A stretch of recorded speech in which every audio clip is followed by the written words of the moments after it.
7वें episode में जून की माँ किसी से मिलने आई हुई है और ये स्कूल का सिक्योरिटी गार्ड होता है। फिर सीन चेंज होता है और उस रात का मंजर दिखाया जाता है। जून की माँ को सिक्योरिटी गार्ड देख लेता है।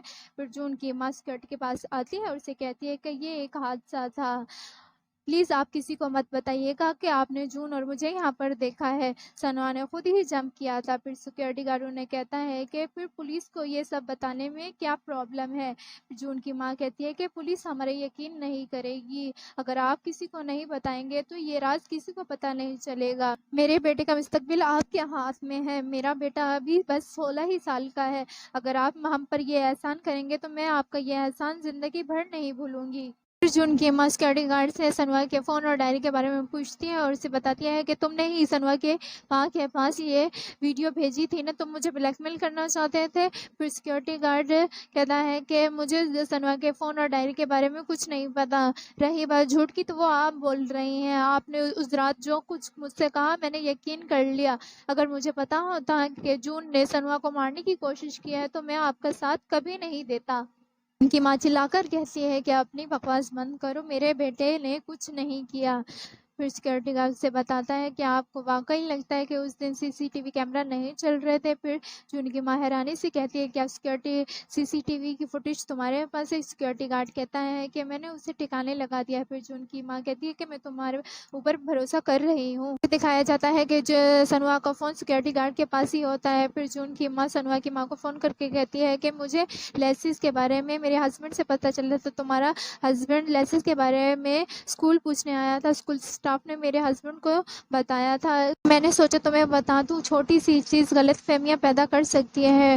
फिर सनवा की नानी वहाँ पर अचानक से आ जाती है सनवा से मिलने के लिए। सनवा की माँ अपनी माँ को देखकर हैरान होती है। फिर वो उससे कहती है कि तुमने मुझे कुछ क्यों नहीं बताया, क्या मैं कोई गैर हूँ? मैं तुम्हारी माँ हूँ।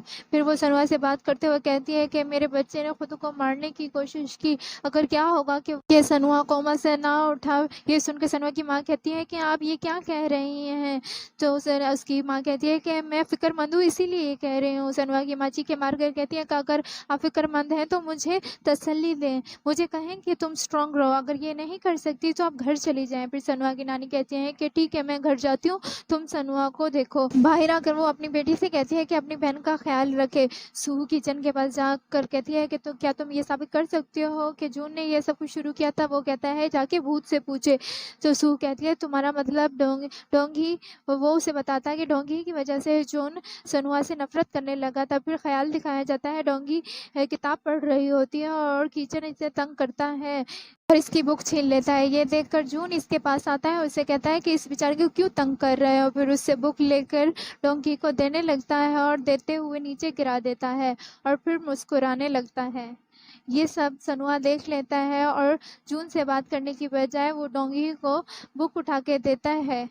फिर सूहू किचन से कहती है कि मुझे साबित करके दिखाओ। और दूसरी तरफ सनवा के डैड डोंगसू के घर पे जाते हैं। वहाँ पर उसकी बहन होती है, उसे पूछता है कि डोंगसू घर है? वो कहती है कि नहीं।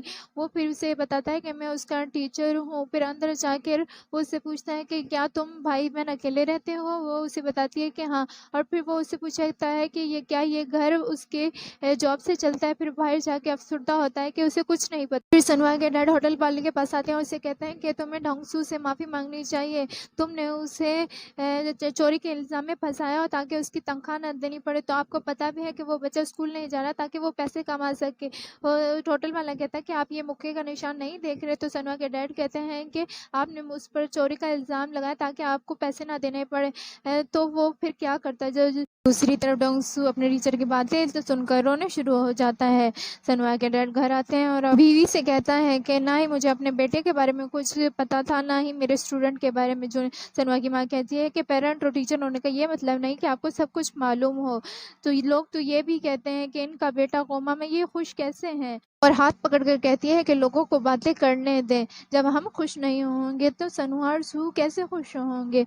और फिर कहती है कि चलें हम खुश रहते हैं अब से।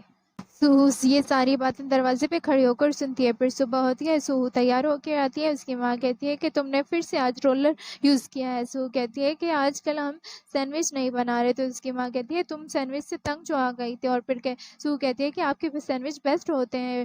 फिर उसकी माँ कहती है अपने लेटर की वजह से तुम्हें कोई तंग तो नहीं कर रहा। तो सूहू कहती है क्या फ़ायदा, लेटर पे 160 ही साइन अप आए हैं। किसी मसले को उठाने के लिए हमें 1 लाख साइन अप की ज़रूरत पड़ेगी। उसकी माँ कहती है कि डाउन फील करने की कोई ज़रूरत नहीं। फिर अपनी माँ को बताती है कि किचन ने उसे बोला है कि जून रिंग का लीडर था। फिर जो सनवा की माँ जो यंगचुल के घर जाती है और उसे कहती है कि मुझे यंगचुल से कोई बात करनी है। यंगचुल से पूछती है कि मुझे सच-सच बताओ। योंगचुल कहता है कि कीचन झूठ बोल रहा है, वो अपने आप को बचाना चाहता है, जबकि कीचन हमारे रैंक का लीडर था। दूसरी तरफ जून अपनी माँ से कहता है कि योंगचुल मेरे कहने पर कुछ भी कर सकता है। दूसरे सीन में सनवा का टीचर सिक्योरिटी गार्ड से पूछता है कि नए कैमरा लगवाने के बाद पुराने कैमरा कहाँ चले गए। सिक्योरिटी गार्ड उसे बताता है कि सिक्योरिटी कंपनी उन्हें ले गई। दूसरी तरफ सनवा के डैड के पास रिपोर्टर आता है और उसे कहता है कि मैं आपके बेटे के बारे में आर्टिकल लिखना चाहता हूँ। सनवा का डैड कहते हैं कि मैं अपनी बीवी से बात करके फिर तुम्हें कॉल करूँगा। फिर सनवा की अम्मा स्कूल के बाहर अपने बेकरी के कार्ड बांटती है और कहती है कि किसी को सनवा के बारे में कुछ पता हो तो यहाँ कॉल करे। और सिक्योरिटी गार्ड ये सब करते हुए सनवा की माँ को देखता है और फिर जून की माँ भी आ जाती है और सनवा की माँ को इस हाल में देखती है। दूसरी तरफ से डिटेक्टिव सनवा के टीचर को बुलाता है और सीसीटीवी दिखाता है और दिखाता है कि सनवा जिससे मिला था उस लड़की के बैग के पीछे डॉल लटकी हुई है। अगर आपके क्लास में कोई लड़की के बैग पे डॉल लटकी हुई हो तो मुझे बताइएगा। फिर सीन चेंज होता है। सनवा के डैड डोंगसू के घर में कुछ खाने की चीज़ें लेकर जाते हैं। डोंगी इनका शुक्रिया अदा करती है और इसे बताता है कि तुम्हारा भाई मुझसे बहुत खफा है, मैंने उसे थप्पड़ मारा था। तभी डोंगसू आ जाता है और कहता है कि ये सारी चीज़ें वापस ले जाएं, आप हम पर तरस खा रहे हैं। सनवा के डैड कहते हैं कि मैं तुम पर तरस क्यों खाऊंगा, जबकि इस वक्त मैं तरस के काबिल हूँ, मुझे माफ़ कर दो क्योंकि मैंने तुम्हें मारा।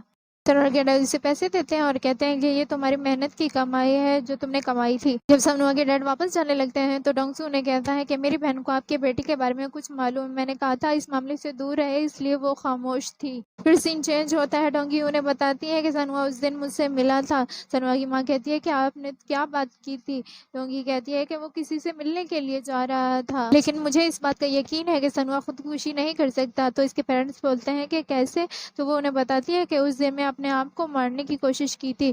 फिर उस रात का सीन दिखाया जाता है। सनवा इससे कहता है कि तुम इतनी ब्रेव हो खुद को मारो तो इतनी ब्रेव भी हो सकती हो कि तुम जी सको, तो फिर जीती रहो। तुम भूत नहीं हो, भूत तो वो लोग हैं जो तुम्हें कमज़ोर होने की वजह से तंग करते हैं, बुली करते हैं। और फिर सनवा कहता है कभी ज़िंदगी में हार नहीं मानना।